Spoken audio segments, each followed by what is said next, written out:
Everybody leans on a strong one. But who do we get to lean on? Today, I'm going to pull back the curtain on what it really means to be the guy that everybody depends on and what it cost us in the process. My name is Carlos, and this is the Underdog Mic, a safe place for men just like us. For men who weren't handed shit and still showed up anyway. So if this is you, have a seat, because we're just getting started. So if you're anything like me, I grew up feeling left out. I grew up feeling unheard and misunderstood, overlooked. Like, I was in school, I wasn't popular. I was the kid who always, like, I wasn't totally unathletic. I don't even know if that's a word, but I wasn't the guy that got picked first, and I was more towards the latter. Like, I was the one picked right before the nerd. Like I was, and I mean no disrespect if you're a nerd. Like, I think you guys are cool as shit now. But anyway, like, I was that guy, right? Like, I was that guy that get, I wasn't, my hair looked wild, and like, I didn't have like the best hygiene practices. Like, I wasn't all there. Like, I wasn't put together, right? Like, and I was always feeling like I was one step behind everybody else. Like, when people were moving on is when I finally grasped the concept. Like, oh, okay, like, I get that now. Like, I had to hit me in its own way, and sometimes even to this day, I still like that. I'm still that person, when things click later, and I'm like, damn, like, why didn't I get that sooner? Like, how come I didn't understand that then? But I was that guy. And because I was that guy, I vowed that the people I loved, that the people I cared for, will never have to experience what I experienced, what I felt, if I can help it. So I was always there fixing problems. I was always there filling in the gaps so people can keep moving. Like, I was that, if you're my age, do you remember I think it was the original Superman movie, when the train was coming and he flew and like laid himself out on the track and lifted it up so the train can go off him? Like, I was that guy. Like, that's who I was. Like, that is like the best description of how I can paint this for you. Like, I was that guy. And if you're too young to remember that, I don't know what to tell you, but we'll get there. So I was that guy, right? Like, I was that guy that would fill in those gaps, that would fill in the crease so that people can keep moving and having a good day. Hey, babe, this needs to get done. I'll figure it out. Don't worry about it. Move on with your day. It'll be done by the time you get back. And I would, more times than not, I would put myself out there. I would stretch myself, because I'm like, well, this needs to be done so that this person can do this, or this person can do that, and we can keep moving. Like, I was that guy. And because I was that guy, like, eventually, like, people come to expect consistency and answers and leadership. If you see me looking over here, it's because this is where I have my notes, so forgive me.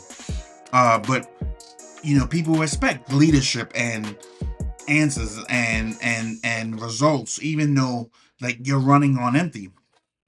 But nobody notices that, because you're so good at hiding the cracks. At hiding the struggle, at hiding the pain, that nobody knows that you're going through what you're going through. I went through seasons of my life where I was in dark places, but because I showed up with a smile on my face and determination to get out of that situation, like, nobody really understood. Nobody knew what I was going through, because, like most men, I would say things like, I'm good, I'll figure it out. If I did mention something, well, I got this going on or whatever, and I'm like, I'll figure it out, don't worry about it.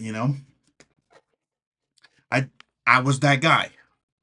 And it got to the point that I started feeling guilty, for those even that I helped, right? I would go through the things that I would go through, and people that I helped, like, I wouldn't even ask. I wouldn't even bother to ask them, because my initial feeling was that, man, this person needed me. Like now, how am I gonna put the pressure back on them to say, "Hey, I need help"? You know, I was that guy. Like, does any of this sound familiar? Like, does any of this ring a bell? Like, you ever feel that way? Like, when you're just like, man, like now I need, and you don't mention it because you don't want to be, like I said, you don't want to be that burden to nobody, but you do silently hope that, man, somebody notices. Somebody notices that something is off about you today or for the last few days or whatever. But rarely does that happen. The truth is, the real shitty part is that you you like I said, man, you're so good at covering up and hiding and protecting everybody else and your own image because now you become the fixer. Now you have a certain gratification that you feel because you were there to be able to help somebody, right? So you became the fixer. So now, you know, people don't look at you a certain way. They look. You ever not to touch on sensitive subjects, but you ever like I remember years ago back in I think it was 2014 when Robin Williams you know left us, right? When he what happened, and I remember like I grew up watching Robin Williams. I'm talking about like from Mork and Mindy. Again, I'm telling my age, but from like Mork and Mindy, I remember Nano Nano. Like I remember that. You know what I mean? Like I grew up watching Robin Williams, and he was he was always a celebrity, an actor. Like when I saw his stuff, it was just feel good vibes. You know, like he just even from the screen, if chime in somewhere if you understand what I'm saying, but like just watching him, like it just felt good on the screen. So when I heard he did what he did, like my first reaction was like, wow, like Robin Williams. Like this was a guy that said that the most happiest the most saddest people in the world are built making, and I'm probably not saying this correctly, so forgive me, but something along the lines of like the saddest people in the world are the ones who look the happiest and are there to help others because they know what it feels like to feel as bad as they do, and they don't want nobody to feel like that. Something that's the gist. I don't know exactly the words, but that's the gist. Like, you know, you feel like that because you're like, man, I don't want anybody to feel like this feels so bad, and I feel so left out and so alone that I don't want nobody to feel this. So I show up for everybody. And let me tell you something. The worst feeling is not feeling alone. It's being surrounded by people and being made to feel alone. Like that is the kicker. So when I heard that, like I saw it on Facebook, and there's all sorts of shit on Facebook, right? So I had to look it up. I was like, and when I saw it, I was like, wow, mind blown. Like, wow, somebody like him got to the point where he felt this was my only option. And I said to myself, and I thought, like, damn, what was he going through? What was he going through that he felt like no one would understand that this was his only recourse? Like, that is scary. You know what I mean? Like, that is like, wow. So, but nobody noticed. People went through and chimed in, and they're like, oh my God, like, we had no idea. And it's right because I tell you another thing I heard. I heard somebody it was on I think it was a TED talk or something, but there was a guy talking and he was telling a story, and later he tells you that the story was about him. But he says, man, people who are on the verge of making that decision, and I don't want to say it because I don't want to, but people on the verge of making the decision of, like checking out, like he said, it's not those people are not chaotic. They're not depressed anymore. They're not sad because they know that the next move is gonna bring them peace. And that shit was like wow to me. Like most people don't, you don't know, you don't get it, because in those final days he probably felt like this is it, like, and if any day now, any moment, whenever I choose, like, this is all gonna be over and I'm not gonna have to deal with this shit anymore. So we became that person. We became that person that hit it. So everybody thinks, oh, this person is fine. Carlos is fine. Carlos is fine. And then when you tell them, like, in public, and probably on social media, I show it a little bit, but in public, like, I'm like, I appear like I can talk to anybody. Like, I'll start random conversations. I'll do that, but in a minimal way. Like, I'll do it, and then once I did it and I had like that interaction or whatever, then, like, I need to disappear. Like, I need to recharge. Like, I'm like, okay, I, I, I mingled. You know what I mean? Like, I went out there, and now I need to, like, okay, that took a lot out of me. So I look like that person. Like, I look like the guy that shows up and I'm always full of energy and stuff. And yeah, I because I had to learn to be that way, both for myself, for my own sanity, and professionally speaking. Like, I had to be that way to succeed at what I was doing. So I learned to be that way. So when I tell people, man, like, this is what I think about and this is what I'm going through and these are the silent battles. And I tell, like, I remember telling people, like, I suffer from PTSD. I'm bipolar, you know? I suffer from ID. I have a legitimate anger issue. Like, it's a real thing, you know what I mean? Like, I suffer from anxiety.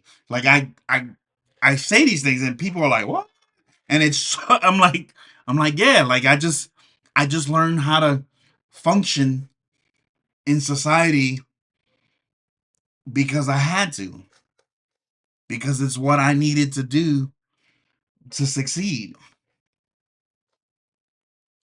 But because people don't check on you, like, eventually, man, like, I started to feel unseen and unheard. Like, I'm like, is anybody even gonna notice that I didn't show up today, or that I disappeared, or that I went somewhere else? And the crazy thing is that when you're like that for so long, I saw a movie, man, this is back in the 90s. It was a Nick Nolte movie, again, showing my age. And it was Mother Russia, Mother Night, something like that, the name of the movie. But there was a catch line in the movie, and it said, so the idea of the movie is that he was a U.S. spy in Germany. It wasn't in Russia. It was in Germany. He was a U.S. spy in Germany, and he had to, like, infiltrate the Nazis and whatever, whatever. I don't remember the whole thing, but he had to pretend that he was a Nazi, and he pretended so good that the people who knew what mission he was on, like, they disappeared. Like, they got taken out. Something happened to him. But anyway, so when he tried to prove that he's not really this person, that people were like, nah, dude, like, you were, like, this is what you've been doing, dude. Like, even when the other Germans and his area, like, in his, area found out, they were like, nah, dude, like, nobody could have been a Nazi better than you. Like, this is what, so, like, that concept, like, people, we're so good at pretending that we're okay, that we're hiding it in, that when you actually show signs of being yourself and and taking back, like, people think it's weird. They're like, that's not like you. And I remember I used to tell me, this is very much me. Like, this is me. These are the battles I deal with. These are the things that I go through.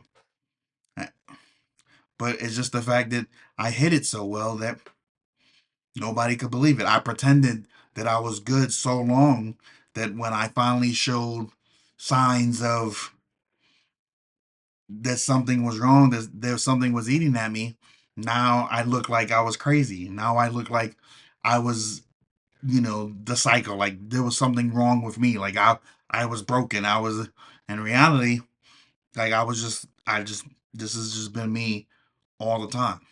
I just cover this face. I hide behind it. What Eminem said, like, I hide behind the tears of a clown. Like that. that that line in that song like hit me because I was like, man, that's exactly how I feel. Does that sound like you? And you're probably wondering, like, why do we do that? Like, why is that even a thing? There's so many women everywhere that, like, why doesn't my man open up? Why doesn't he share? Why doesn't he this and why does he that? Well, the truth is, I tell my wife all the time, and lately I've been sharing my struggles with her because I've been so overwhelmed. Like, I'm like, my wife is my friend and my partner, and like I need to confide in her. Like, I need to let her know how I'm feeling. But, in the beginning, I used to tell her all the time, like, do you really want to hear what I'm going through? Like, is that gonna make you feel comfortable? With the situation that we got going on right now, like if I broke down and if I lost my shit, is that gonna make you feel secure, or is that gonna make you feel worse? And I used to say that to her all the time, like you don't want to see me, you don't want to see how I feel because it's gonna make you feel like shit. It's gonna make you more uncertain. It's gonna make you more scared and stuff like that. And I don't want you to feel like that. I want you to feel like I've I've got it under control and I've got it handled and it is what it is. But most of the time, like we don't say it because society has told us like they pretty much don't care.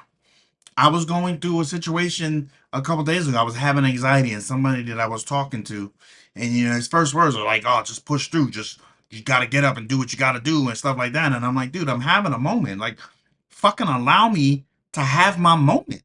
You know what I'm saying? Like, what is the fucking problem that society has that we're not allowed to be human?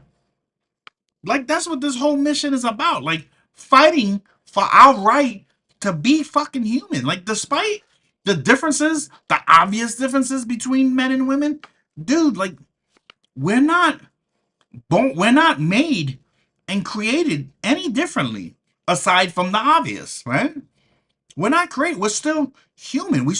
We have feelings, we have emotions, we have concerns. We get angry, we get frustrated, we get lost. We a million and one things that also happen to women, but somewhere along the line, it only became okay for women to feel that way. And despite what women feel about it, it's men who go through the struggle that men go through who then tell other men, stop being a bitch. Man the fuck up. Just keep going. Like I'm not already breaking inside. Like, like sometimes I just want to be heard. Vulnerability feels risky because especially when it's people that rely on you, you know what I mean? Like that's just what it comes down to. And we've heard that so long and we've been programmed that from young. I remember being, boys don't cry. Like I remember hearing that when I was like 5 or 6, boys don't cry. I remember play fighting and when I would say, like, ouch, that hurts, I would get to, oh, don't be a sissy. Like, people would say that. Like, why is it wrong for me to say, yo, dude, that shit hurt? Like, you know what I'm saying? Like, your feelings are not valid unless you're taking the full brunt of whatever it is. And then when you get to that point, they treat you like you're crazy because you showed them what's really going on with you. So I said this in a video, but I'm going to share it here. In the movie The Dark Knight, yes, I use a lot of references. But in the movie The Dark Knight, the Joker says to Two-Face, he says, people don't react when things go according to plan. It doesn't react. So, for instance, he said, and forgive me because this is harsh, but he said, if like tomorrow I told you that a truckload of soldiers was going to get blown up in Afghanistan tomorrow, people don't react. But in the movie, he says, but if I said one little mayor is going to die, then people start losing their minds, right? I remember I saw a documentary once Well, actually, a few times. It's one of my favorite documentaries. I've watched it over and over again. But in the movie, it was a Civil War documentary, and in it was transcripts of like people of like soldiers' diaries and stuff, like journals and stuff like that. And there was a guy that said that there was, now remember. So if you don't know, there have been X amount of losses of life in the U.S. in the military, right?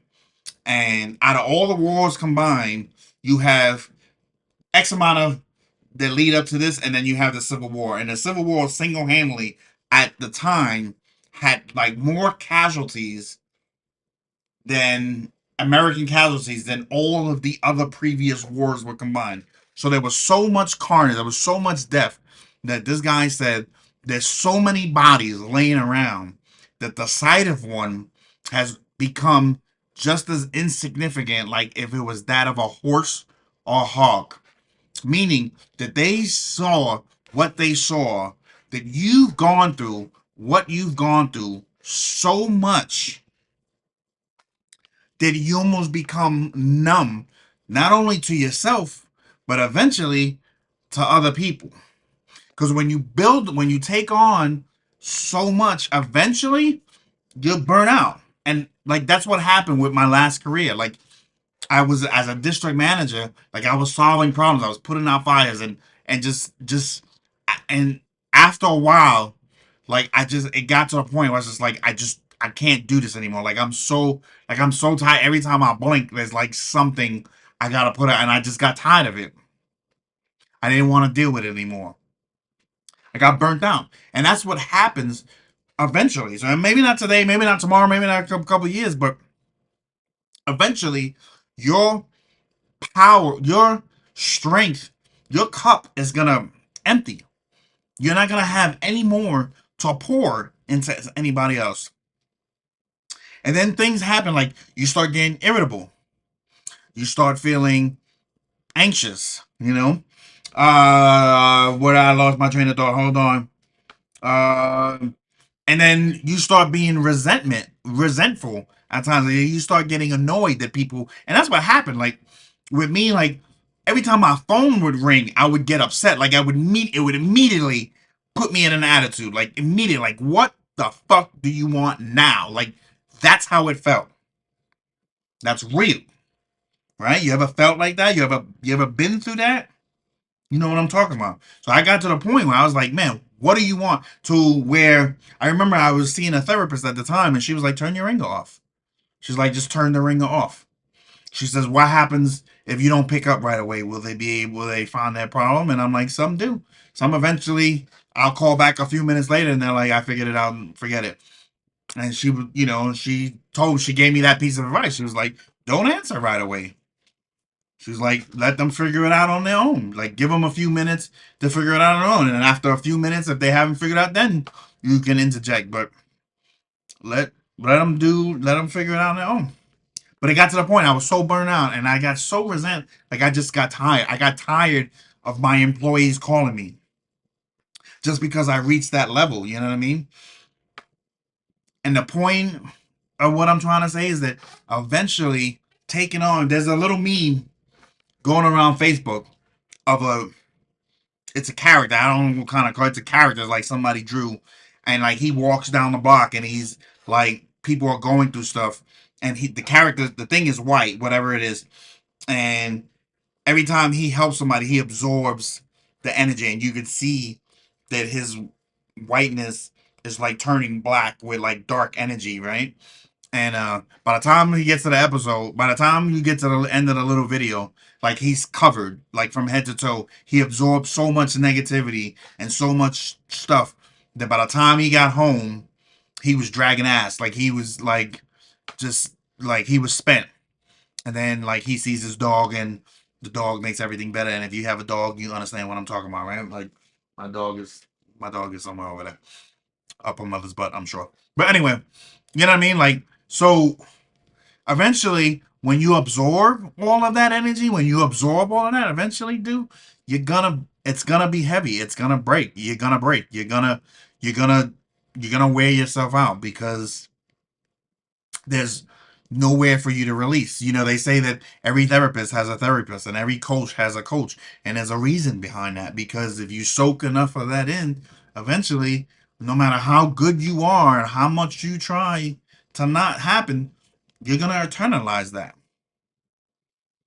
And you can't pour from an empty cup, no matter what you do.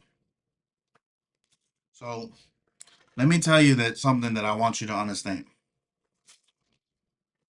As much as you don't want to hear this, it is not your job to save everybody. You can't. Superman couldn't save everybody, dude. Like, you have to, like, you can love people and still set limits. Like, you have to be able to set boundaries. And that's not betrayal. The boundaries are not betrayal. Like, it's protection. Like, eventually, like, sometimes there are some people that will keep siphoning your energy as long as you let them. They'll attach to you like a leech and keep going and going and going and sucking the life out of you until you have finally nothing left. And you know what they'll do at that point?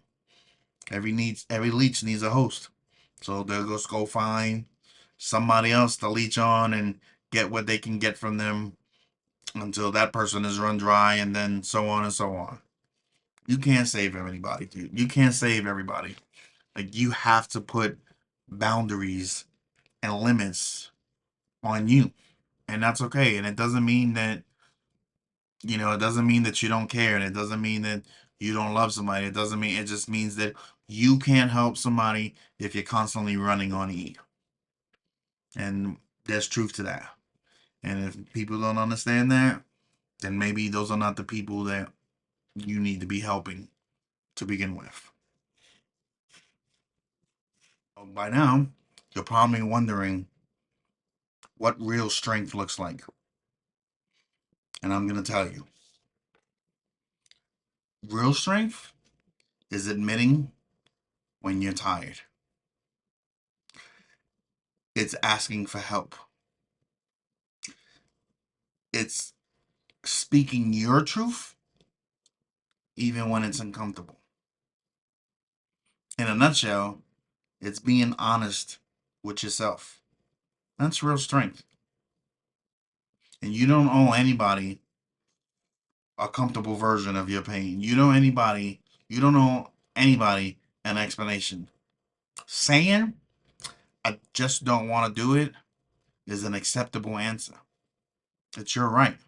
It's your God given right to not do something that you don't want to do, that's going to drain you, that's going to pull your energy from you, that's going to put you in a place that doesn't benefit you. Helping somebody should not mean putting yourself in a position where you're going to suffer from it. It shouldn't. And if you have to, and if that's the case, then maybe you're not the person that's supposed to help that person.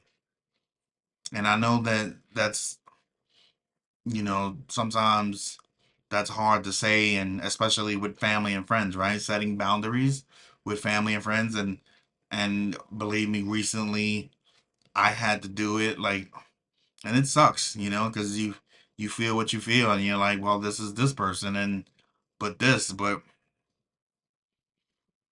you can't, dude. You can't. You can't. You can't stretch yourself. You can't break yourself in order to help somebody else, and then you're no good to the people that you need to be there, who are relying on you, like your children and your wife, people like that. You know. So you have to be able to set boundaries. You have to be able to limit yourself. And like anybody that doesn't understand that, maybe you shouldn't be giving that person your energy if they can't respect the fact that sometimes you need to take a moment for yourself. Real strength is soft, it's honest, it's rooted, and it doesn't perform, it leads. You're still strong today, even if you don't feel like it. Give yourself permission to rest, to be seen, to be heard. You're not failing. You're feeling. And that is only human. Peace. If I talk to you today, if this podcast resonated with you at all, do me a favor. Drop a like, hit the subscribe button, because I'm going to be dropping these pretty much every day. So if it's something if you felt that resonated with you, like I said, drop a like, and let's continue the conversation